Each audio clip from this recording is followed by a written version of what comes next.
I want to get your objective opinion on the Wal-Mart Avia sneakers. You know, I don't think I've actually ever bought a sneaker just for a video.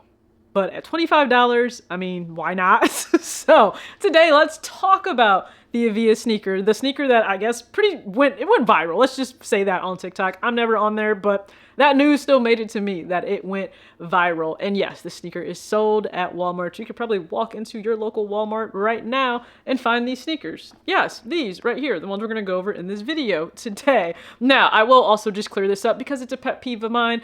My opinion is subjective by default. All of our opinions are subjective. They're relative to our own experiences, thoughts, perspectives. It's subjective. So you're going to receive my subjective opinion. I promise it's not objective because people are upset with me every day in the comments, okay? They are, but I'm gonna just break down the actual shoe, my thoughts there in comparison with the Asics Gel 1130 because that seems to be the closest that I have in my closet, but then also a different perspective, especially based on a comment I received when I posted the Jeff Staple Brooks Adrenaline GTS4. So let's dive in.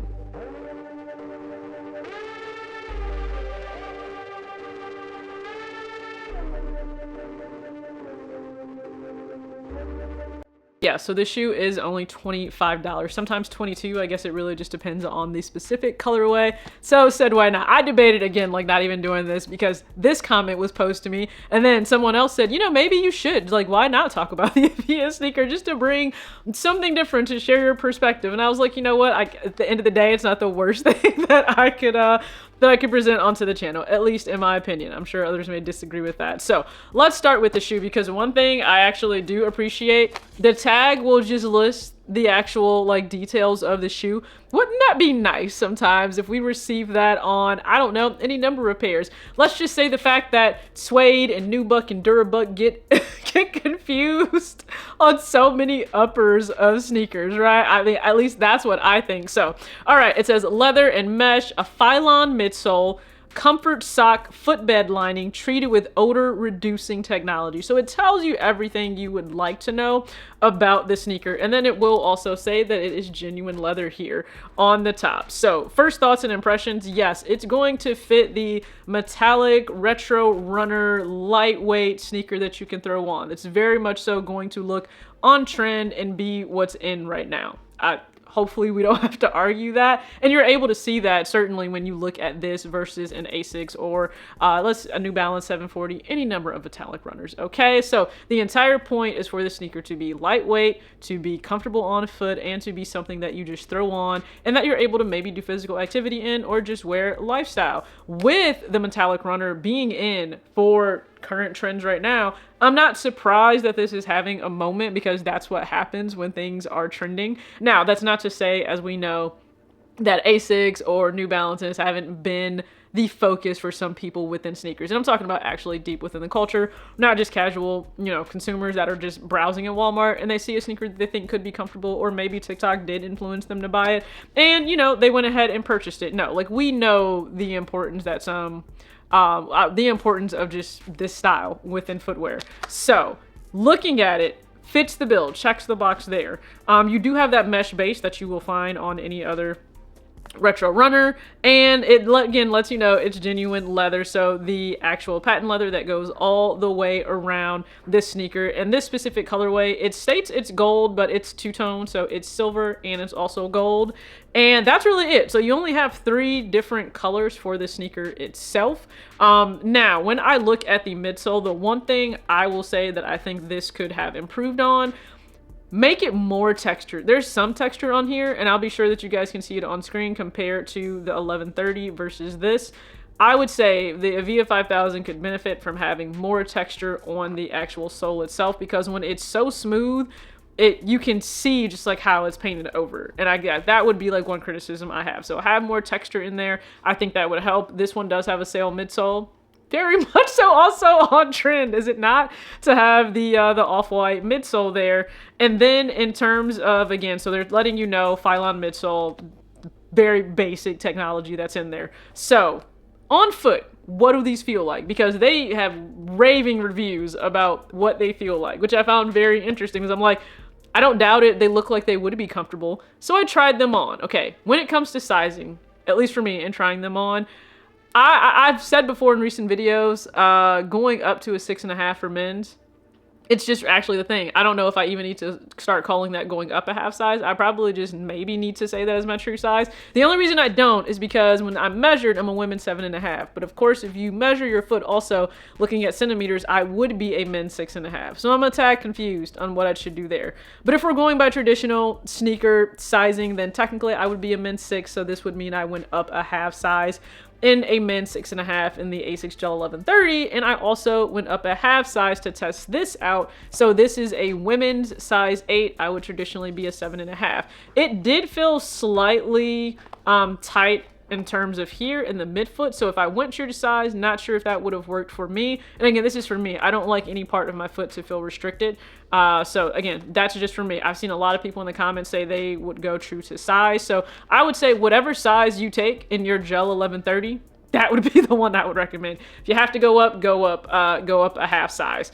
Other than that, yes, they do feel extremely comfortable on foot. There is only one part where it didn't, which again is going to differ from some people in the comments. So when I'm comparing these to the Gel 1130 on foot, the heel is where I felt the difference. So in the actual heel, it feels like you don't have as much support. And again, it's only in the heel area. I could feel my heel like squish down, like move, like pretty much sink down into the shoe. So that would be something that I would be mindful of. Again, it's going to be based on everyone's individual foot. That may not be an issue for some. I could absolutely see it being an issue for others. So again, that's just me feeling that out. I haven't stood in them for hours and hours, so you would have to be the judge of that if you choose to buy these. And for $25, I'm sure a lot of people are just experimenting with them. And why not? It's $25. Go ahead and experiment on how you think they would, how they would work for you. But again, they are comfortable. I just felt the difference in the actual heel itself. I felt like I did have more support in the back of my foot. Now, moving beyond this in terms of can somebody style this? Of course. And I'm not going to go through a styling video. All you have to do is look at any video of a metallic runner that I have on and boom, coordinate that way. You can see the different options you have, which is why this is such a versatile shoe and why so many people, I'm sure, are gravitating towards it. But let's flip this to a different part of the conversation. And again, I said this is going to be based on a comment I received about the Brooks Staple pair.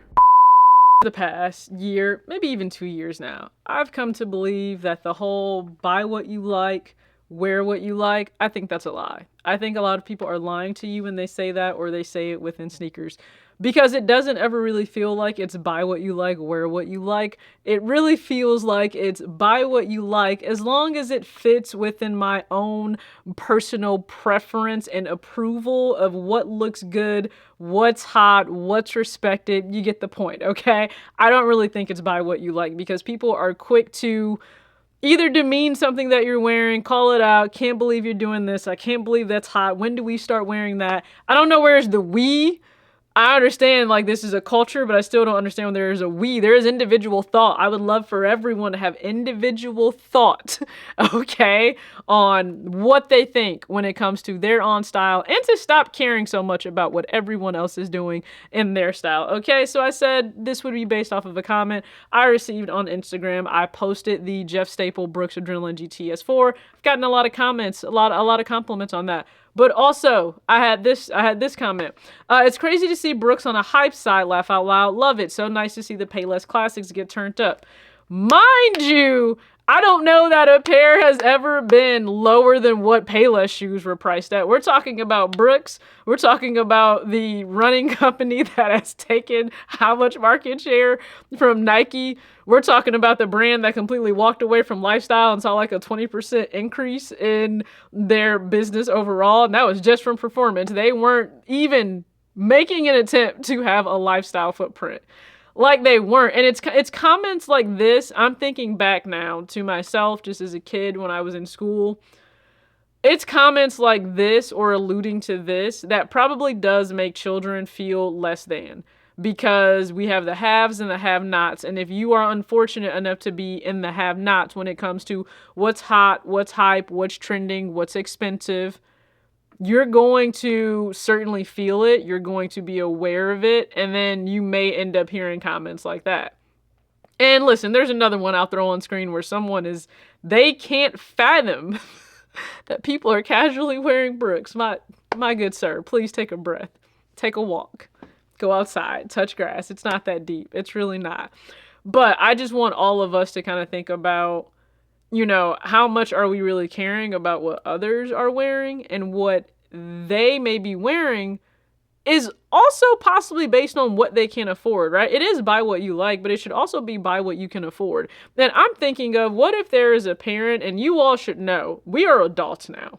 We should know and fully understand just how expensive it is for everyday life, right? You used to tell your parents, well, I want X, Y, and Z, and your parents would probably be like, listen, we don't have money, even though it was payday. And like, a lot of you probably feel like it's payday and you still may not have money because life is expensive. It becomes a lot.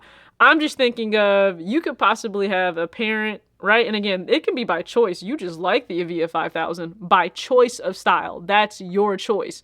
But it could also be them just making a more conscientious choice in terms of spending. I want something that is going to be stylish, is going to deliver. I want my child to feel on trend. I don't want them to feel left out. I want them to feel as if they look good. I also understand rent, mortgage, escrow is going up for a lot of people. Insurance is going up for a lot of people. We got to pay the car note. We got to put gas in it. We got to put food on the table. We have them involved in all of these activities to make them a well-rounded individual. And that may be the smart choice for them.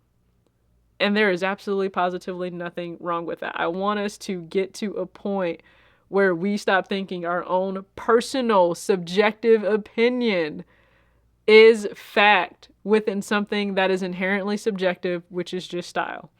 So if you were curious, I think it's a really good budget-friendly option. I do. And be mindful. People clown on H&M. They clown on Hollister all the time. Where do you think a lot of my clothes come from that I get comments on? Where did you get X, Y, or Z?